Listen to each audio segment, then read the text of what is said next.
കുറച്ചും കൂടെ കോൺഫിഡൻ്റ് ആയിട്ട് സംസാരിക്കും. കാരണം നിങ്ങൾ നമ്മുടെ ഫ്രണ്ടിൽ വന്നിരിക്കുമ്പോൾ അയാളെ ഒന്ന് നേരിട്ട് കണ്ട് മനസ്സിലാക്കി അയാളിൽ നിന്നുള്ള മുഴുവൻ കാര്യങ്ങൾ എടുക്കുന്ന ഒരു പ്രോസസ്സാണ്. അപ്പോൾ അതിനൊരു ടെൻഷൻ വേണ്ട എന്നുള്ളതാണ് എൻ്റെ ഒരു അഭിപ്രായം. രണ്ടാമതൊരു ചോദ്യം ചോദിച്ചോട്ടെ, അതായത് നല്ല ഉത്തരവാണ് ടെൻഷൻ. ഇനിയിപ്പോൾ നിങ്ങളീ പറയും സാറിന് ഈ മൈക്കിൽ നിന്നൊക്കെ വിളിച്ച് പറയുന്നത് പോയാൽ നമ്മളത് അനുഭവിക്കാനുള്ള നമുക്കൊരു തോന്നലുണ്ടോ? ഈ പറയുന്ന നമ്മൾ തന്നെ ഇൻ്റർവ്യൂവിന് കയറുമ്പോൾ നമുക്ക് ടെൻഷൻ വരും, മനുഷ്യരല്ലേ വരും. പക്ഷേ അത് നമ്മൾ ചില ടെക്നിക്കുകൾ ഉപയോഗിച്ച് അതിനെ മാറ്റാൻ ശ്രമിക്കുക എന്നുള്ളത് മാത്രമേ നമ്മുടെ മുന്നിൽ മാനേജ് ചെയ്യുക എന്നുള്ളതാണ് നമ്മുടെ ഒരു ലക്ഷ്യം. അപ്പോൾ ഈ ഇൻ്റർവ്യൂ എന്ന് പറയുന്നത് ശരിക്കും എന്തിനു വേണ്ടിയിട്ടാണ്?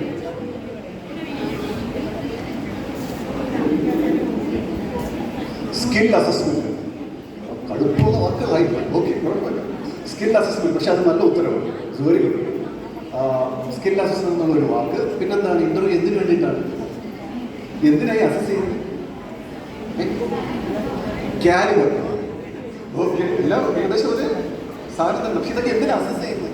ഈ കോൺഫിഡൻസ്. അപ്പോൾ ഈ കോൺഫിഡൻസ്, കാലിബർ, സ്കില്ലൊക്കെ എന്തിനാണ് അസസ് ചെയ്യുന്നത്?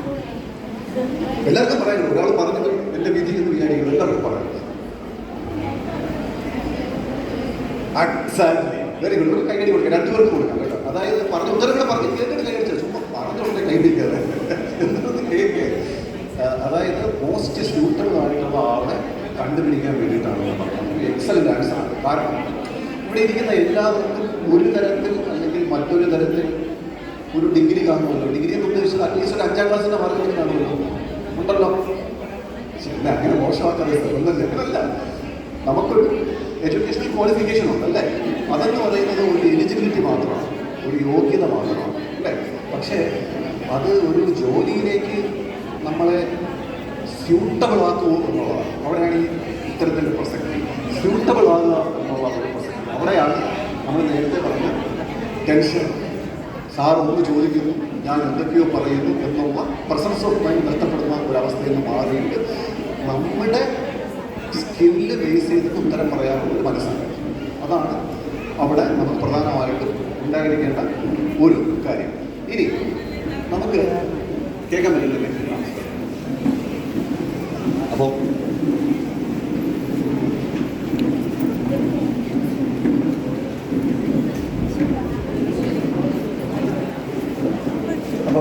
ബഹുമാനപ്പെട്ട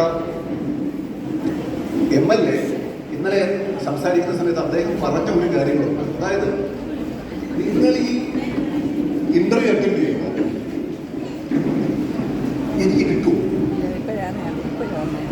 എനിക്ക് കിട്ടായിരുന്നു എന്ത് പറ്റും എന്നുള്ള ഒരു ആദ്യം അല്ലേ.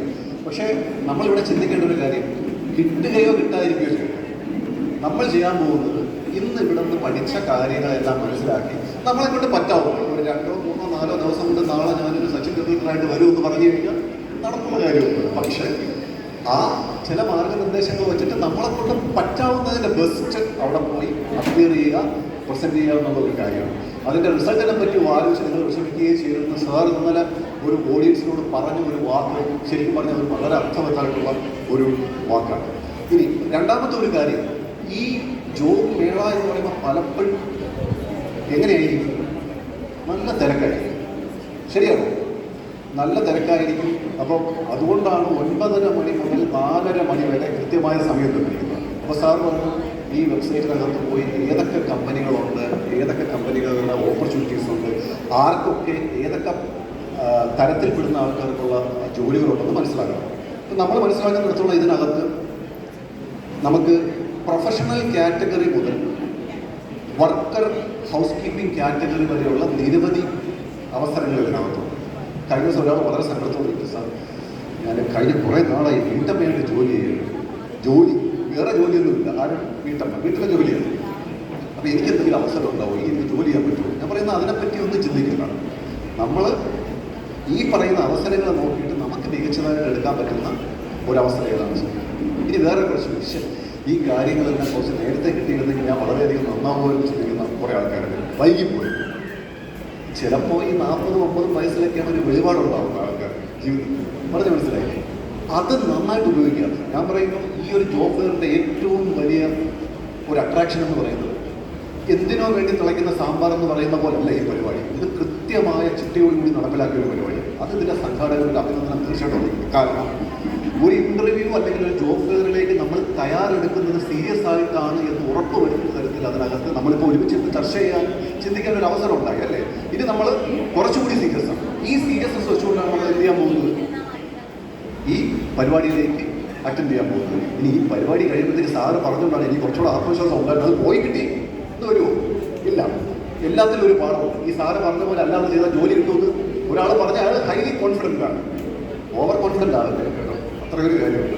അപ്പോൾ എല്ലാത്തിലും ഒരു ലേഡി കോൺഫിഡൻസ് ഉള്ളതാണ് നമ്മളവിടെ മനസ്സിലാക്കുന്ന ഒരു കാര്യം. ജോബ് കാറ്റഗറിയുടെ കാര്യത്തിലേക്ക് വരികയാണെങ്കിൽ വർക്കറുണ്ട്, നഴ്സസ് ഉണ്ട്, അതുപോലെ തന്നെ പാരാമെഡിക്കൽ ഓപ്പർച്യൂണിറ്റീസ് ഉണ്ട്, IT ഓപ്പർച്യൂണിറ്റീസ് ഉണ്ട്, ഇനി പാക്കിംഗ് ഉണ്ട്, ഇ-കൊമേഴ്സ് ഉണ്ട്, ബാക്ക് ഓഫീസ് വർക്ക്സ് ഉണ്ട്, അഡ്മിനിസ്ട്രേറ്റീവ് വർക്ക്സ് ഉണ്ട്. അപ്പം നമ്മൾ തീരുമാനിക്കുക നമ്മുടെ ഒരു സാഹചര്യവും നമ്മുടെ ഒരു കഴിവും വെച്ചുകൊണ്ട് ഏതാണ് എനിക്ക് ചെയ്യാൻ പറ്റുന്നത് മുൻകൂറായിട്ട് സെലക്ട് ചെയ്യാം.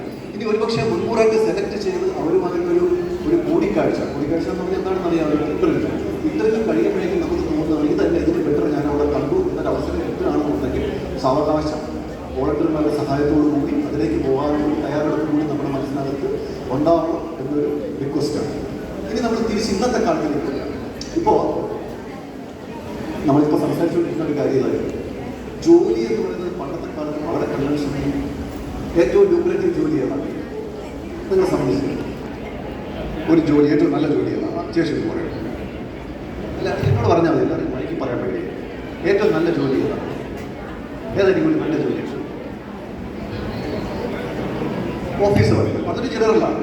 സെക്രട്ടറിയുടെ ജോലി കിട്ടി നല്ലതാണ്. ടെക്നോമാർക്കിൽ ജോലി കിട്ടി അവിടെ കൊടുക്കുന്ന ഒരു കയ്യിൽ യുദ്ധയ്ക്ക് വേണ്ടിയിട്ടാണ്. ചേച്ചി ഉത്തരക്കിഴക്ക് കഴിയില്ല. എല്ലാ ജോലിയും നല്ലതാണ്.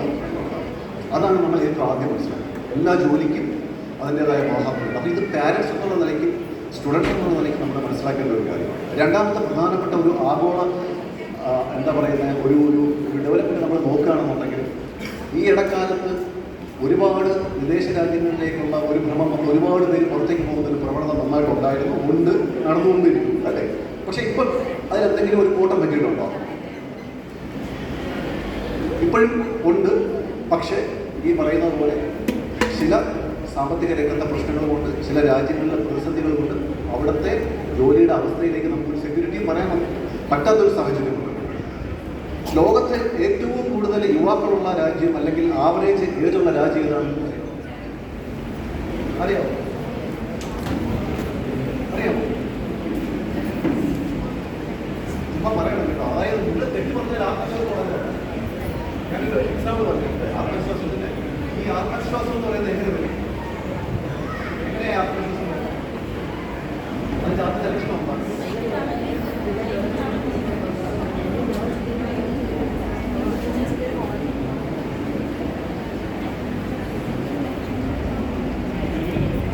ആത്മവിശ്വാസത്തിൻ്റെ ഒരു ലക്ഷണം. ഒരു മൈക്ക് പോയാൽ വളരെ പേടിച്ചെന്ന് നിൽക്കുക, അടുത്തെന്തും നോക്കി വളരെ കൂളായിട്ട് കണ്ടിന്യൂ ചെയ്യുക, അത്രയേ ഉള്ളൂ. ഒന്നും സംഭവിക്കാൻ മനസ്സിലായി. ശരിയാണ് നമ്മൾ വന്ന ഏറ്റവും വലിയ ആത്മവിശ്വാസം. അപ്പോൾ നമുക്ക് ചിരിക്കാൻ പറ്റുമല്ലോ. അതേ വട എന്നാൽ മാത്രമേ നിങ്ങൾ ചിരിക്കുള്ളൂ. സമ്മേളനം തുടങ്ങുന്നതിന് മുമ്പുള്ള നിങ്ങളും വട കിട്ടിയതിന് ശേഷമുള്ള നിങ്ങളും തമ്മിൽ ആലോചിച്ചു എന്തിനു വ്യത്യാസം അല്ലേ? ചിരിക്കുക. ചിരിക്കുമ്പോൾ എതിരെ ഇരിക്കുന്ന ആൾക്കാർക്ക് എനർജി കിട്ടും. ശരിയാണോ അല്ലയോ? ഞാനിപ്പോൾ ഇത് നിങ്ങളെല്ലാവരും ചിരിച്ചുകൊണ്ട് വേണം ഇൻ്റർവ്യൂവിന് പോകാനായിട്ട്. വ്യത്യാസം പിടിയിട്ടുണ്ടോ? അപ്പോൾ ഇൻ്റർവ്യൂ നിന്ന് ഉള്ള ഒരാൾ ഇച്ചിരി സ്മാർട്ടാണ് എന്ന് നമ്മൾ തോന്നിപ്പിക്കണം. സാറ് നേരത്തെ പറഞ്ഞത് എന്തെങ്കിലും നെഗറ്റീവ്സ് അഥവാ വീക്ക് പോയിന്റ്സ് എന്നൊരു കാര്യമുണ്ട് അല്ലേ?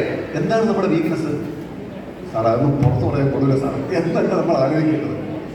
ഏത് ഏരിയയിലാണ് ഞാൻ ഇമ്പ്രൂവ് ചെയ്യാനുള്ളത്? ഇപ്പം ഒരു ഉദാഹരണം നിങ്ങളോട് പറയുകയാണെങ്കിൽ, ഞാൻ ആദ്യം കുറച്ച് ജോലി ചെയ്തിരുന്നു. പിന്നെ എനിക്ക് കുടുംബകാര്യമായിട്ട് ബന്ധപ്പെട്ട് ഒരു 5-6 കൊല്ലമായിട്ട് എനിക്ക് ജോലിയില്ല. അപ്പോൾ എനിക്കിപ്പോൾ ജോലി ചെയ്യാൻ പറ്റില്ല. അപ്പോൾ അത് ഞാനൊന്ന്, കാരണം പുതിയ ടെക്നോളജി വന്നിട്ടുണ്ട്, ലിങ്ക്ഡിൻ പോലുള്ള പ്രൊഫൈൽസ് വന്നിട്ടുണ്ട്, എനിക്കതൊന്നും ചെയ്യാൻ പറ്റിയിട്ടില്ല. പക്ഷേ അതിന് ചെയ്യാനായിട്ട് പഠിക്കുന്നുണ്ട്. പഞ്ചായത്തിൽ ചില ഡിജിറ്റൽ പരിപാടികൾ